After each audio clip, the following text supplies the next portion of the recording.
Welcome to Houston Sports Talk with your host, Robert Land. Hey, welcome aboard. Thanks for checking into the best Houston sports podcast and our live Texans-Giants postgame show. We're part of the Bleav network, and joining me is contributor Tom Chavarria, co-host of the Bullpen podcast covering the Texans. And Tom, this is everybody's favorite preseason game. The second to last one is always the best one, but with a few key Texans like Will Anderson, Christian Harris, Laremy Tunsil, and Joe Mixon being nursed along, not in this one. This was not quite the usual dress rehearsal. Yes, sir. I really thought that, and I tweeted it out early before the game, I felt like that this was going to be 3 quarters of run. I thought we were going to see a lot from this Texans team, and we were kind of teased a little bit, but health is important. I think everybody feels that this team is really, really good, and I don't know that they have to prove any more than they already have, in my opinion. Yeah, and for anybody just watching us live, we want you to send us your questions and comments. And who is your Texans MVP for this one? We're going to discuss that one later, but let us know what you think, and we're going to post your reactions as we move along. And if you're new to Houston Sports Talk, we go live after every Texans game, so make us a part of your Texans routine. Let's get right into this one. We're going to go through a little bit of the action the first half and then just hit some general stuff in the second half. But first, Texans defensive possession. Tom Stingley nearly with a pick six on the first play.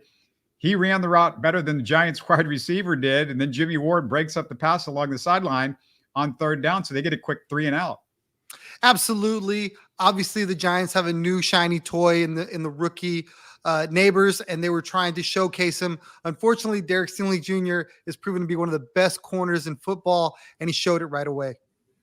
Yeah, no question about it. More Derek Stingley, of course, as we roll along. But, the Texans' first offensive possession, first time we've seen Shaq Mason and Titus Howard on the O-line. And after a Blake Fisher penalty on first down, Stroud with 3 straight quickies to Schultz, Brevin Jordan, and the first completion of the preseason to Stephon Diggs. And after Dameon Pierce gets nothing, Stroud keeps it going, completions to Nico and Jordan again. And that's a story that's sort of developing here, Tom.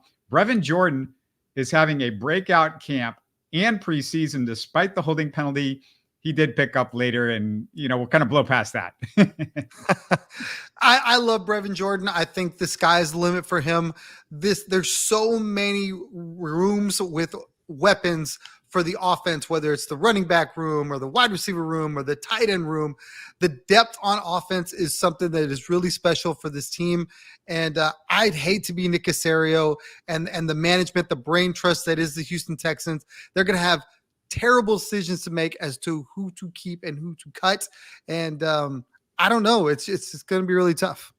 Yeah, the running back group, one of our commenters, Retreat Hell 123, says it's going to be interesting. We're going to get to the running back group as we roll along in this one. But then Stroud misses Schultz in the corner on a third down, and on fourth down, Stroud's pass is batted down. So it didn't end up that well. But Tom, I was also watching the offensive line in this drive. Shaq Mason not only picked up the holding penalty, but he was getting manhandled a little bit on third and fourth down. Blake Fisher was getting worked on the other side. He whiffed on a defensive spin move on fourth down. Wanted to see a little bit better there. I know Blake's a rookie and he's not going to be starting, hopefully, but just, that's stuff that they really got to clean up there. Absolutely. You have to give a little credit to the Giants. They were running out their first string defense. So you've got guys like Brian Burns and Lawrence, a D tackle, that are really, really talented. So for them to kind of hold their own a little bit, I thought they did okay. Obviously, if you have Laremy Tunsil out there, it's a different story. So I didn't think the offensive line did too bad. I liked what I saw from Kenyon Green. I was like you. I was trying to key on the offensive line to see some of those guys that were in those positions. I think he did a serviceable job. I think he may have a chance to win that guard position out of camp. And overall, I thought the first drive, while we didn't get everything we wanted in a touchdown, I thought, man, they showcased all the pieces and just showed you how special this offense could be with the tight ends, the wide receivers. And I do believe the running game will get there when the offensive line is whole. I don't think that the running game is going to be as so subpar as it seems to be so far. Yeah, Giants running out first stringers. That explains Blake Fisher. It doesn't explain Shaq Mason, who's your veteran, who should not be looking as bad as he was.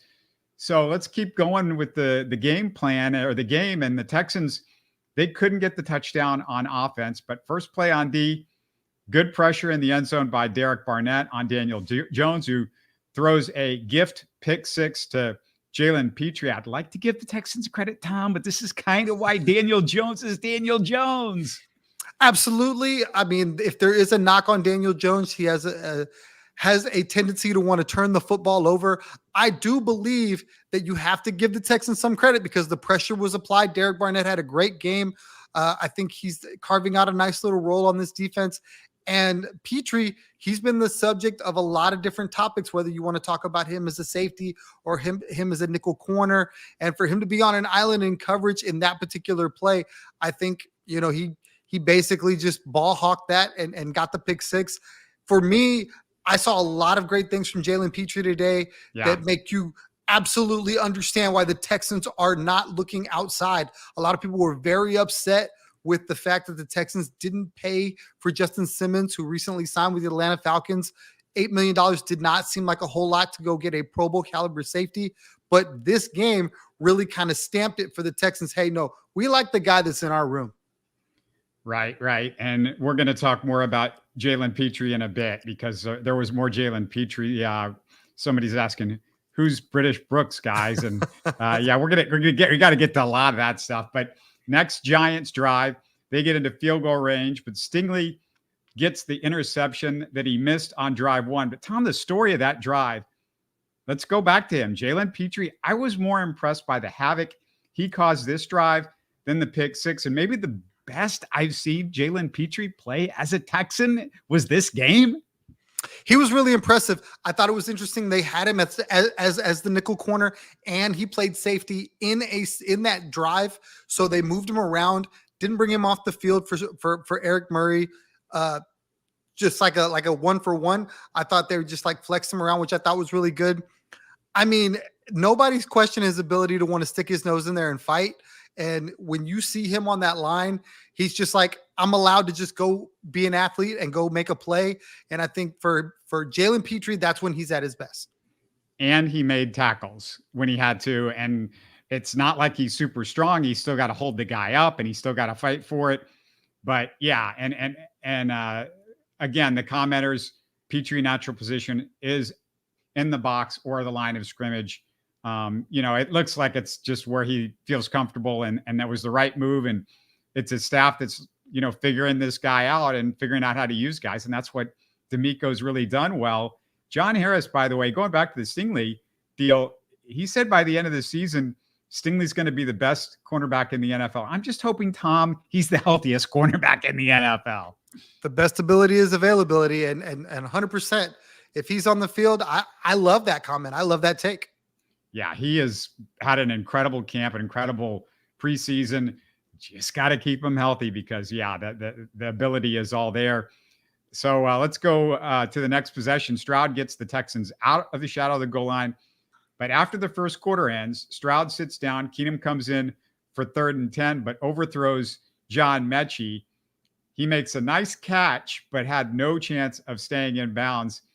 And Tom, let's go to Dameon Pierce because we saw Dameon Pierce runs throughout the first half, but overall Pierce's instincts alarmingly poor, but it's not helping that they keep calling runs on the right side when I believe Kenyon Green, and correct me if I'm wrong, if you don't think this is the case, Kenyon Green's probably the most talented run blocker on the offensive line. I mean, I know Tunsil's not playing, but he's not a great run blocker.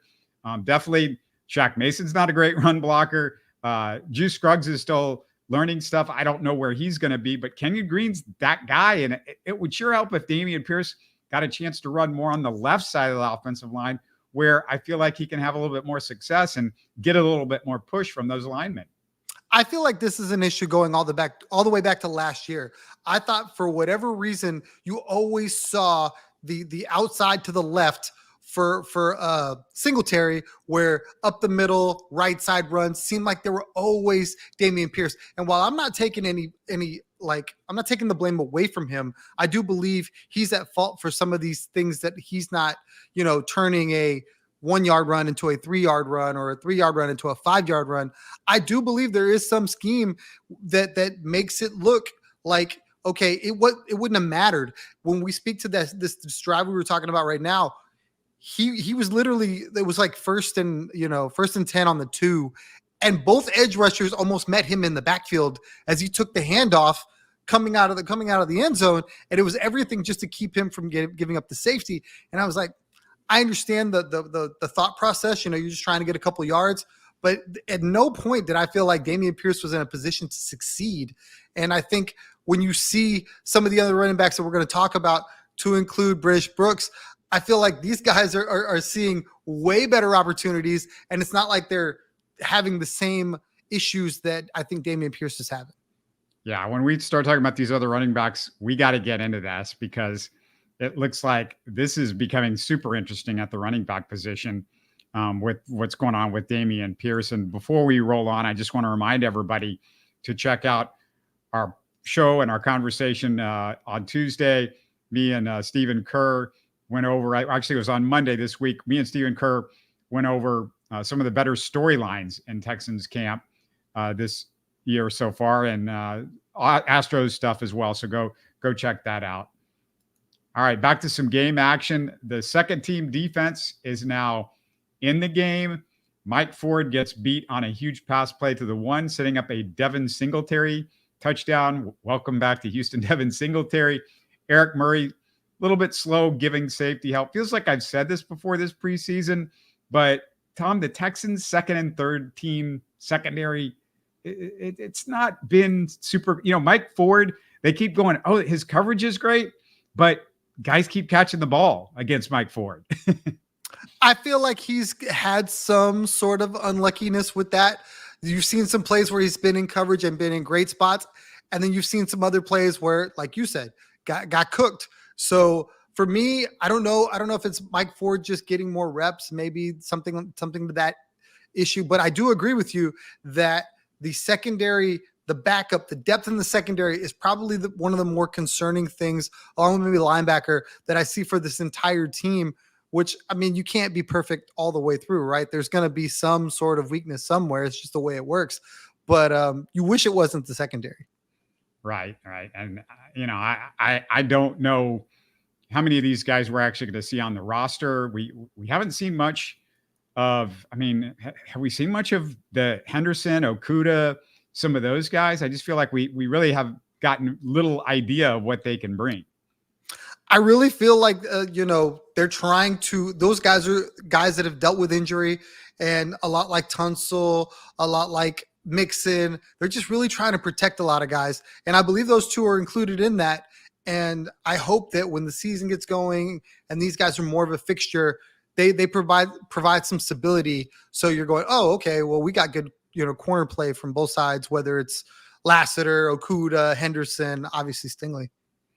Yeah, Noel says he owes Metchie an apology, and that's perfect timing for that because we got to talk a little bit about John Metchie. Next offensive possession. Now, we're looking at camp battles at this point, Tom, and Xavier Hutchinson drops a pass over the middle he should have had.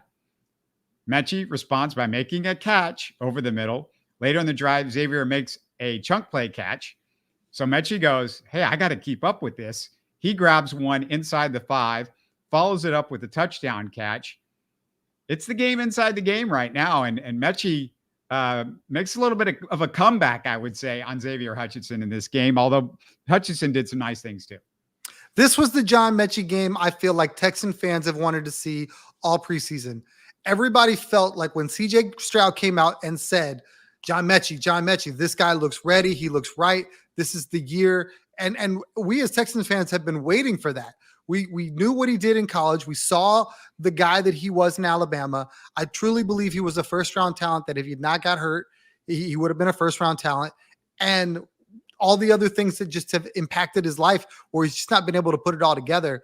This was the first time you saw John Metchie and go, okay, that's the guy that they drafted. That's the guy that needs to make this roster. Because a week ago, people were saying Maybe John Metchie doesn't make this roster because you didn't want to cut a guy like Xavier Hutchinson, because there was other guys that have flashed a little bit like Ben Skoranek. And now I don't know how you can't see what happened with John Metchie and go, you know what? We got to reevaluate that. We got to find somewhere for this guy as well. So the three guys that we know are going to be on the wide receiving starting group, or, at least two of those three, but it's the top three guys. We know, obviously, it's Tank, Nico, and Diggs, but then it's where it gets interesting. And you want Metchie and you want Xavier on the roster because they are cheap this next year. And then going forward after that, they're cheap options. I just keep going back to the fact that is Noah going to be healthy? Noah Brown, does he go on the injured list? To me, it's either Noah goes on the injured list to start the year, and if there's another injury, then you can bring Noah back, and there's always injuries. Or, to me, it just seems like the basic obvious thing is somebody's going to need wide receivers, and Robert Woods, he's got to go. You got to trade him. You got to see if you can get something for Robert Woods, even if it's a 7th round pick, just something that, Casario can use his capital to maybe move up or whatever. See, I'm the other way around. I believe you got to trade Noah Brown. I don't necessarily am in love with Noah Brown because I don't feel that there's anything that Noah Brown does that isn't already on the roster in some form or fashion. I just, for whatever reason, I believe that if they were going to part ways with Robert Woods, they would have done it already. Well, the Noah Brown many opportunities. Yeah, my Noah Brown argument, or my Robert Woods argument over Noah Brown is he's more expensive. So if you trade him, it allows you money as the end of the camp comes along. You got more money to offer somebody that maybe hits the waiver wire. You got more money that you can bring back if you wanted to do a deal like that. And maybe, hey, I want to go out and grab a linebacker where a team's got a little bit of excess or something like that.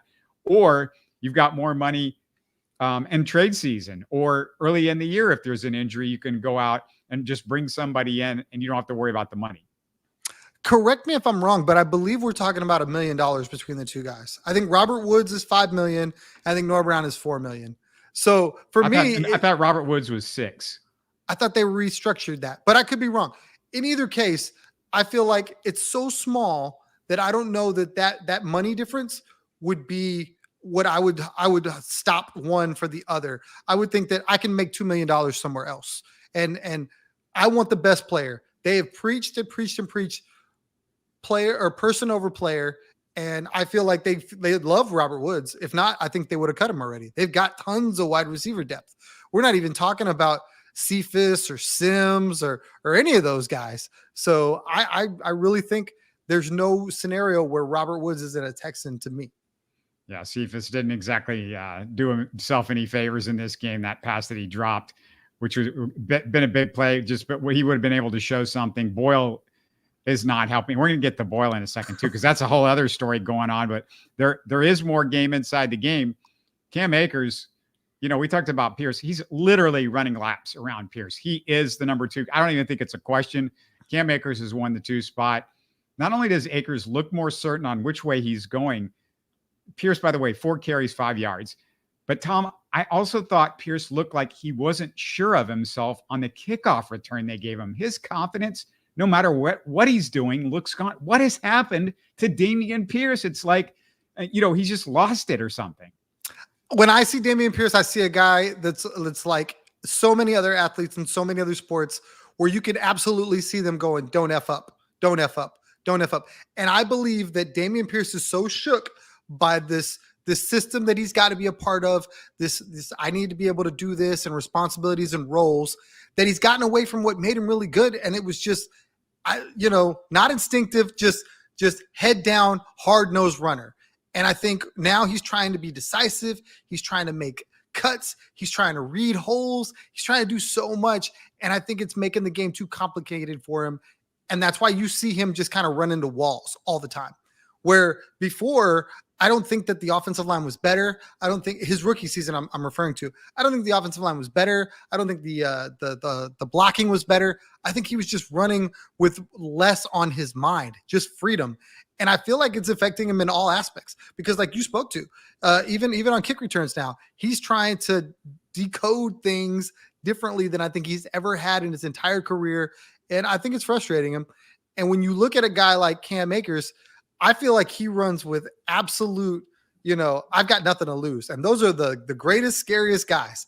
You saw him make a cutback on a play that was absolutely designed to go left. The whole line pushes left. He cuts back, goes right. There's no one else out there and just outruns everybody.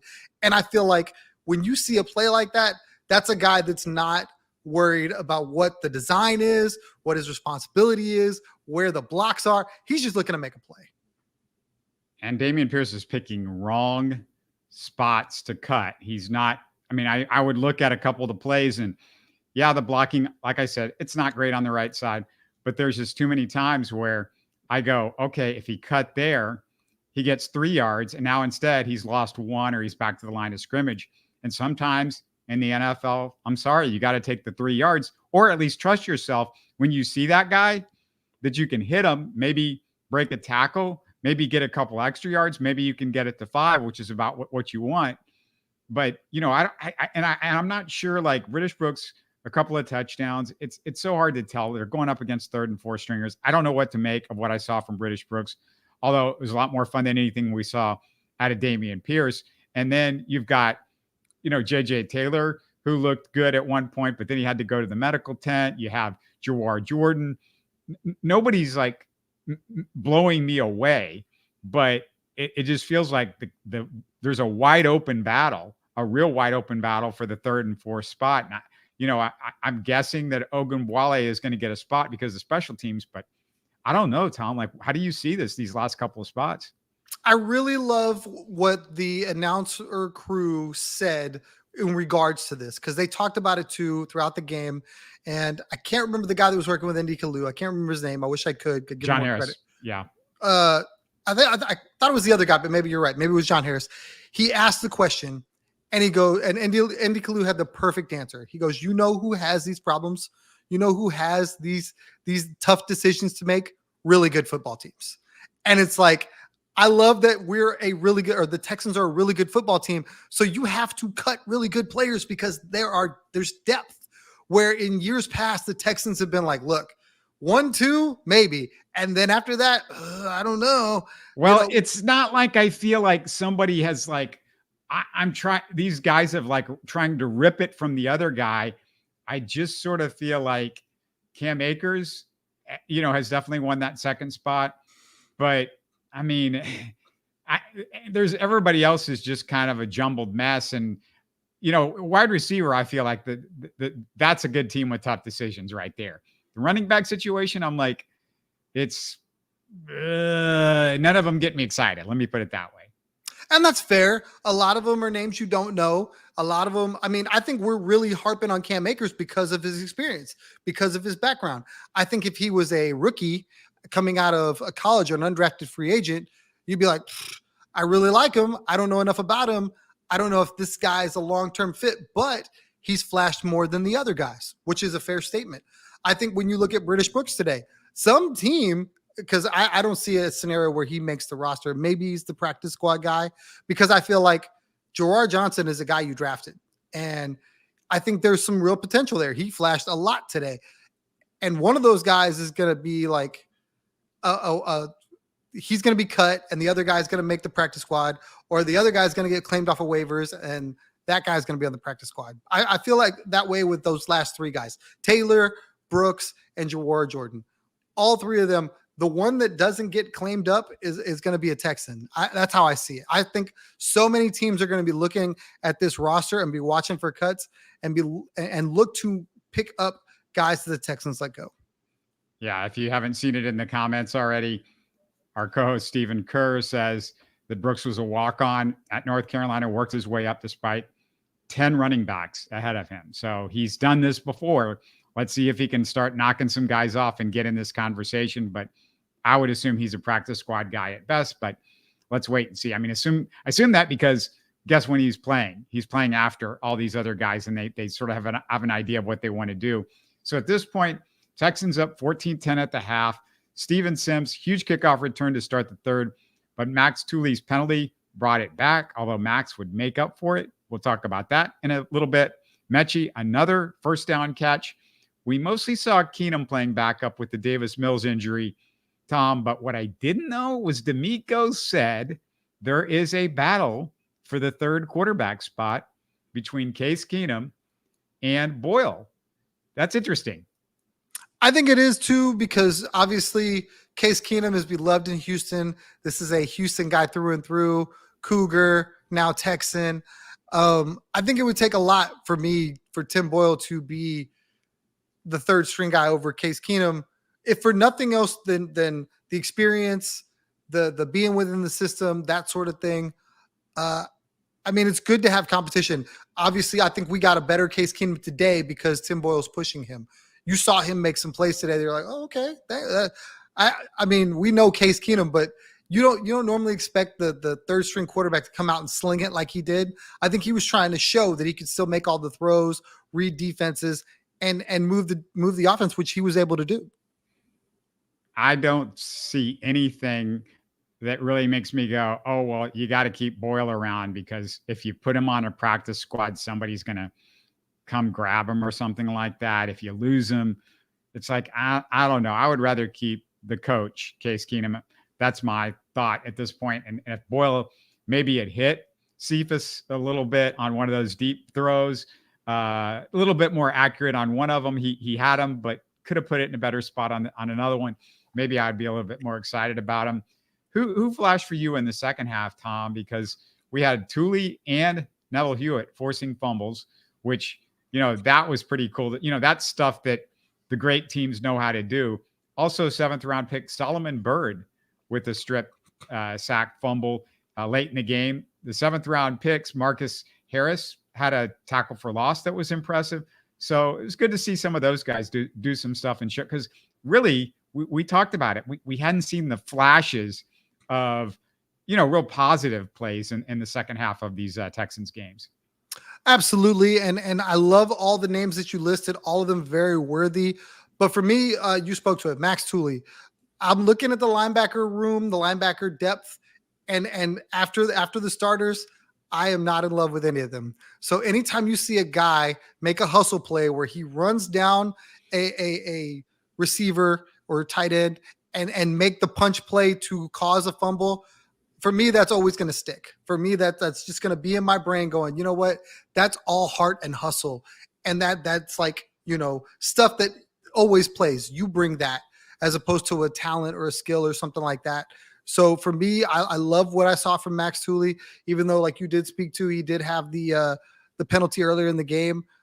For a guy that we're looking, on the outside maybe, or right on the edge to make this team, that was a big play for him. I think when they go back and look at the tape, that's going to be huge in his favor for making this ball club. Who is your MVP for the game? And I'm going to give you the candidates that I wrote down. Pitre with a pick 6 and a tackle for loss. We talked about him. Stingley with that interception and the pass defense. And then John Metchie, the surprise on the scene, 6 catches, 68 yards and a touchdown. Who do you like? I really like Jalen Pitre. I really do. I feel like this is the game that he needed to have, because he's been the topic of numerous shows and podcasts, and what are they going to do with him? And can he be a safety? Do they need to go sign a safety? Like, there's a huge community within the Texans fan base that was trying hard to replace this man. And then he goes out and shines the way he did today. And maybe it was just a year 3 thing. Maybe this is now it's starting to slow down for him. And if it is, with this defense the way it is, with these corners the way they are, and this edge rush, like I can't be more excited about what I saw from the Texans defense today. Stingley, we just sort of expected. I feel like that's the problem, is he's just like, oh, that's what he's supposed to do. It's still pretty amazing just in that short time that he nearly had a pick 6 and another interception. And that was all him. It wasn't, it wasn't like, oh, they gifted him anything. It was pretty much all him. But just all 3 of those guys, just really fantastic games. And it's fun to see, especially like you mentioned with Pitre, like, you're like, come on, we want to see something. You're a 2nd round pick. Pitre and Metchie, both high draft picks that, like, oh my God, Tom, if they could actually do something for these picks that we spent all this good capital on with the guys that we've already had do well at the top of the draft. Boy, that's huge. Yeah, both of those guys. 2 weeks ago, people were looking at them as, I mean, I wasn't, but I've seen in certain circles where they were like, they could cut them, they could trade them, see what they could get for them, and just ready to move on. And now after a game like this, I think this firmly puts them in a position to go, no, we're Texan material. A couple of takes for myself just on the television production. The Texans preseason TV production is consistently garbage. It's horrible. It's garbage. It's terrible. Name your favorite adjective. The director missed one play and then his cameraman missed another. And it wasn't because of great ball fakes. This wasn't they're running the triple option or something like that. I don't know what they were doing. I don't know if they were sleeping. It was a noon game. Maybe they were tired from the night before. I also can't stand it when the director is using half the screen for an interview instead of just establishing who the subject is by showing a quick shot and then going back to the game. We saw that a number of times. I don't need to see Matt Schaub and the 3 broadcast team. Most people, we've got a huge television set. And I guess you're gathering, okay, you've got a huge team. Yeah, but it still doesn't mean we want most of the set with Matt Schaub's bald head on it or something like that. I don't need to see it. Matt Schaub, not exactly Mr. Personality either. It's not like, oh my God, I've got to see what Matt's looking like. We know he's, still doesn't have the hair, that still doesn't have that. Tom, we watch football to see football, not talking heads. I hear you. I understand. However, they did have this towards, the end of the relevant players. So I think in that sense, I kind of gave them a pass. Well, yes, I really need to see some of these position battles kind of work themselves out for me. I understand for the casual fan, maybe you want to see Matt Schaub talk about what he thinks and where the Texans could be. And we can hear him though. We have ears. It's not like Matt is like doing a dance and he's doing like a routine up there. He's just standing and talking. And and if you're going to have Matt Schaub on the screen, if you want him on the screen, you can make that a fourth of the screen. Or, like I said, most people have big televisions at this point. I'm sure some people are watching on their phone. I get that. That's your own problem. But most of us are watching these games on big TVs, and you can put Matt in the quarter of the screen. And frankly, I'm zooming in, and Matt's the star. I want to see Matt. I don't need to see all 4 guys, and I don't need to see what Andy Kalu looks like. It's just like, this is like broadcast 101. One other thing just about the broadcast, and this isn't the crew's fault at all. The holes in the roof kind of made by the hurricane, they're terrible for TV. Unfortunately, you can't see what's going on in certain parts of the field.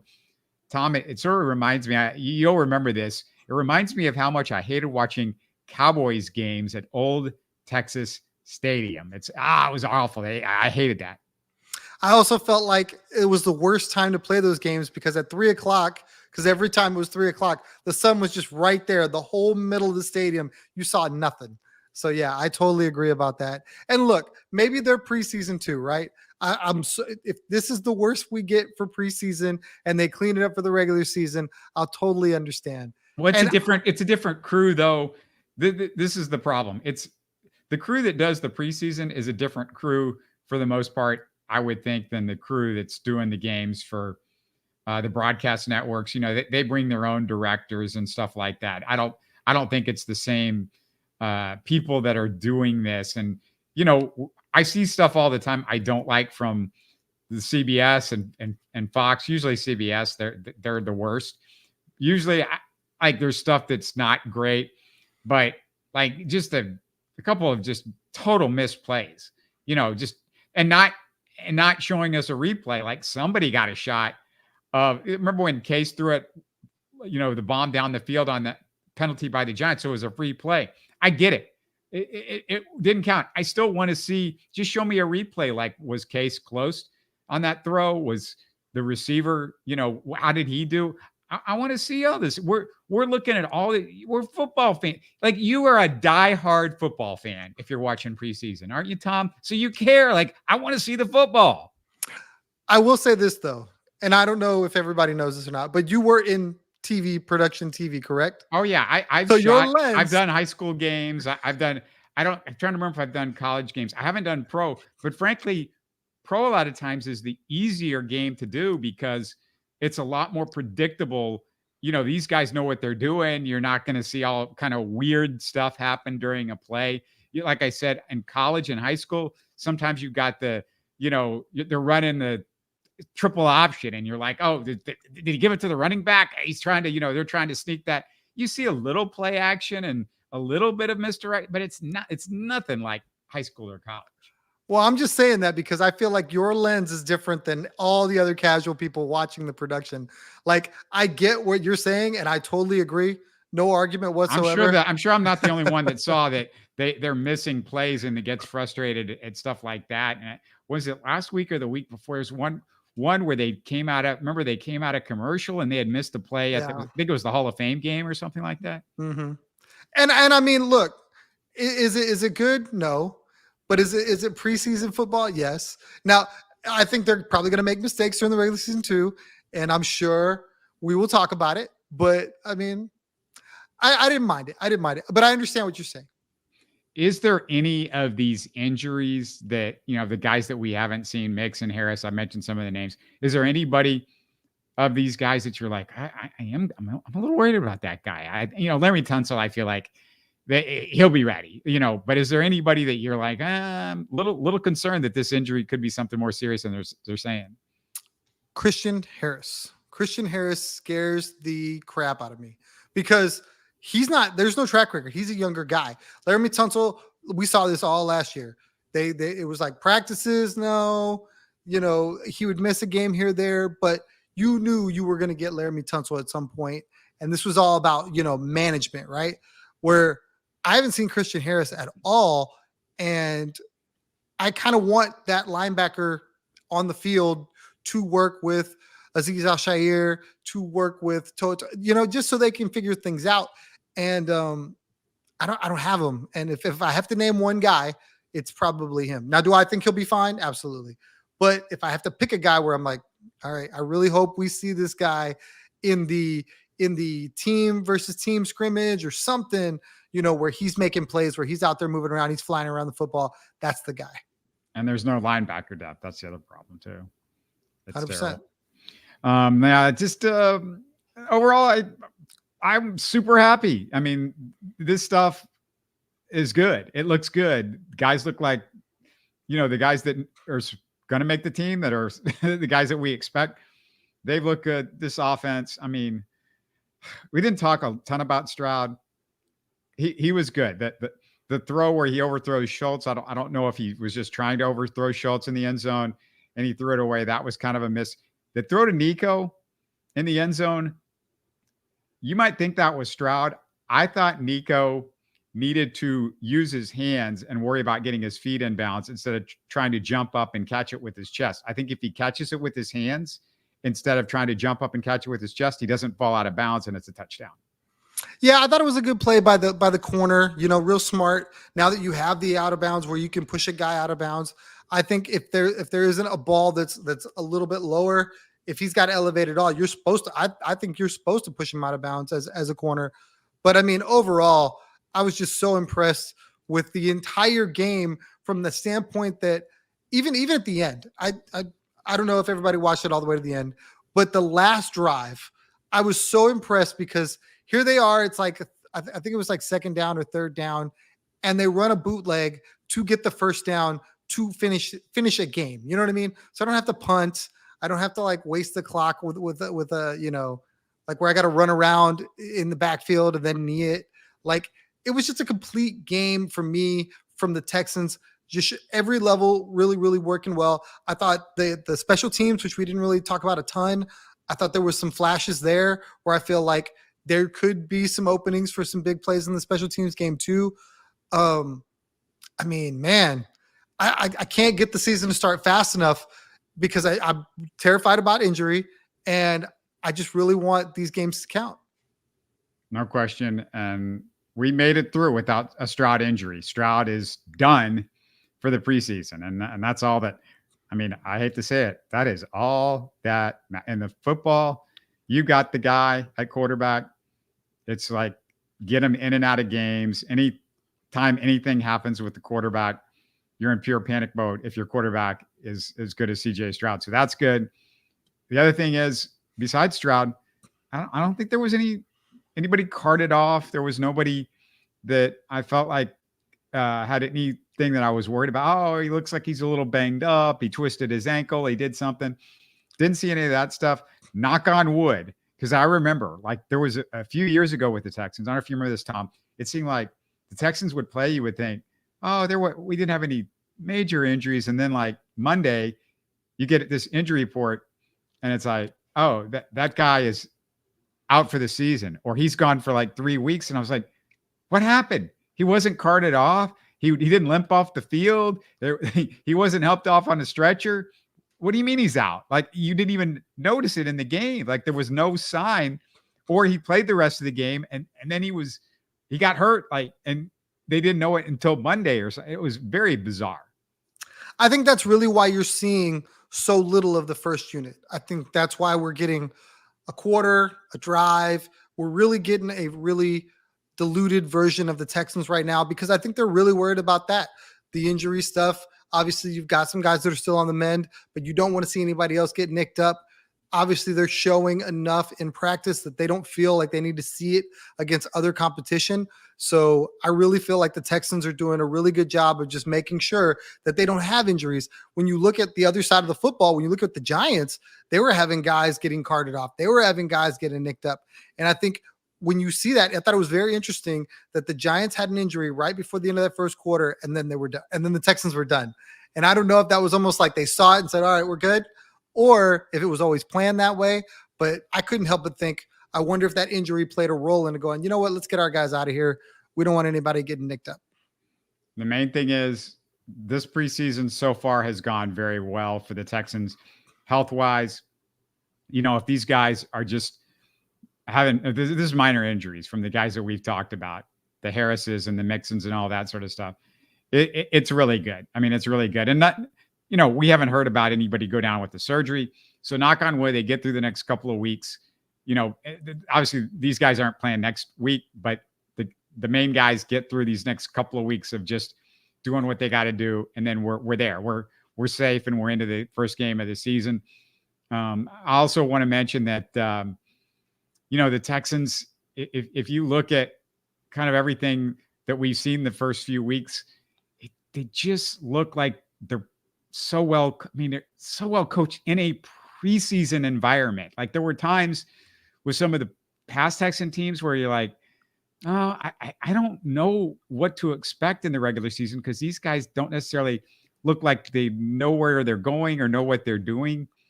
And beyond the stuff that we talked about in the secondary with the like third and fourth string second half guys over the course of the preseason, most of it, they look like they know what they're doing, right? I mean, that's a big difference.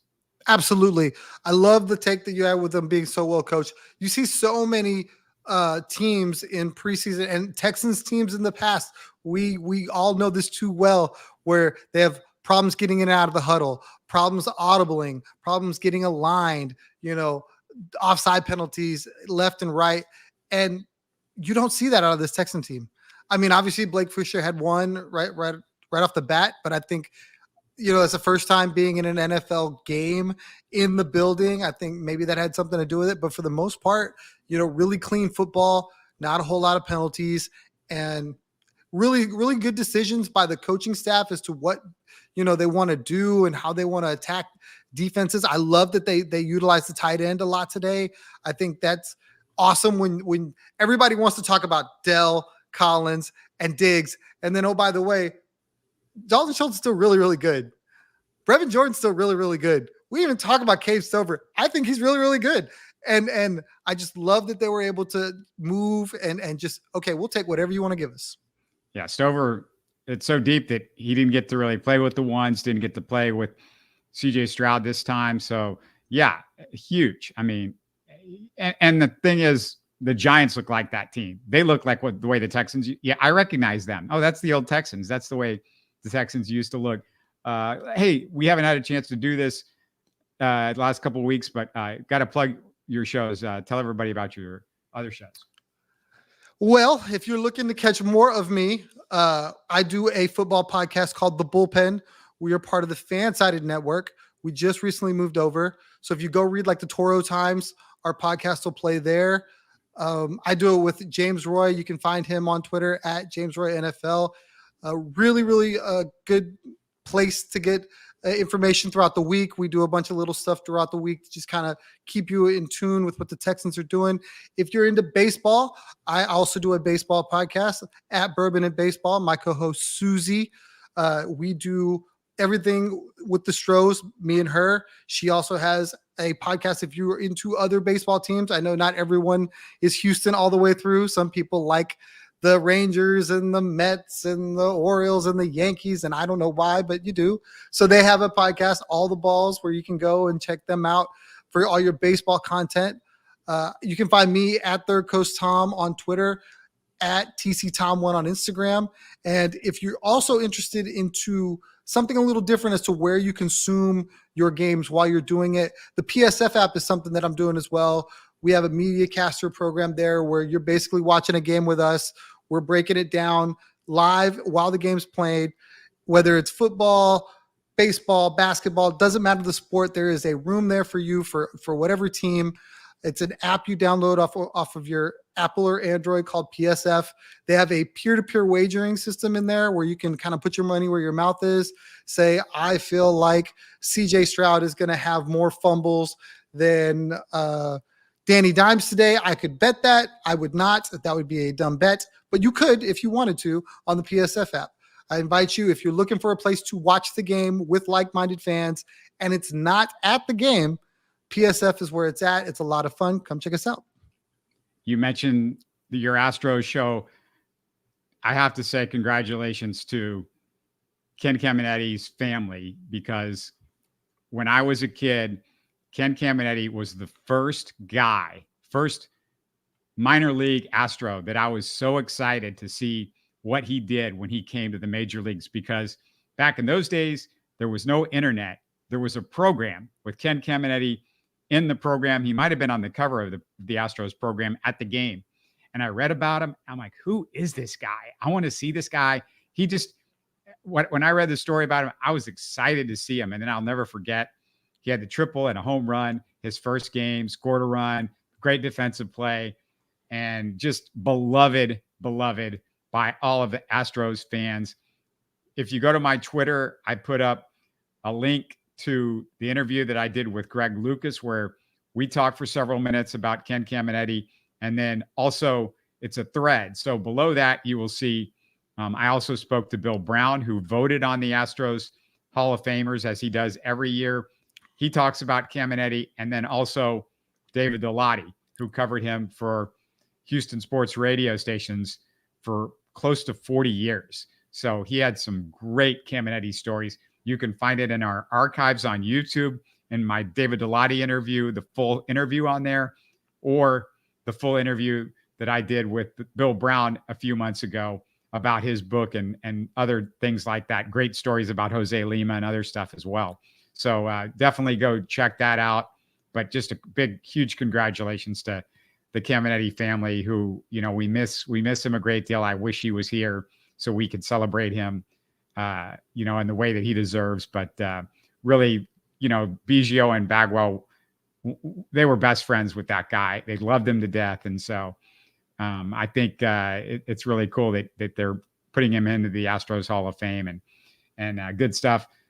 Thanks again to everybody that came on with us live. If you're watching us on tape, if you could we still want the comments, still click like, and we still want you and to subscribe and do all those things and be a part of this. And if you can't catch us live, that's cool, because we put it out in podcast form and it's still all available on YouTube. But thanks to everybody that participated, and the Texans are one game away from the regular season, one sort of game away. It's a very much a scrimmage, this last one, more than any of the rest of them. But we will do a post game for that, and then we'll be ready for game one. Can't wait. You're listening to Houston Sports Talk. Hey, you can support the show by subscribing on YouTube and commenting on the videos. Listen to Houston Sports Talk on Spotify, Apple, Stitcher, and Google. Don't forget to tell a friend and share our show on social media. Spread the word, everybody. Thanks for listening.